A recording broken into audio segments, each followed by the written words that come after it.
गुलाबाच्या फुलांचा काहीतरी सदुपयोग केला पाहिजे ते तुम्हाला समोर समजेलच। त्यानंतर मी केक तयार केला, बिस्किटचे पॅकेट्स काढले, थोडी तयारी केली, केक कटिंग करून घेतलं, थोडा ॲस्थेटिक व्हिडिओ काढण्याचं सजेशन आलं तर मी ते पण करण्याचा प्रयत्न केला।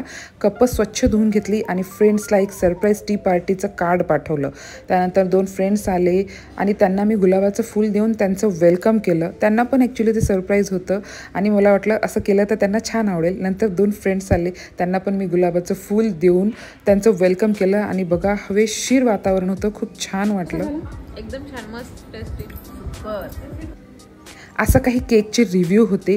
त्यानंतर केली चाय पार्टी, म्हणजे चाय तयार केली, छान गप्पा रंगल्या होत्या, मस्त गॉसिप्स झाले, चाय पिली, फोटोज काढले। सगळे फोटो तर अपलोड नाही करता येणार। त्यानंतर फ्रेंड्स पिल्लूसोबत खेळले, दिलेल्या फुलासोबत त्यालाही पकडायला लावलं, तोही छान पकडत होता। असं खूप छान गप्पा आणि संध्याकाळ झाली।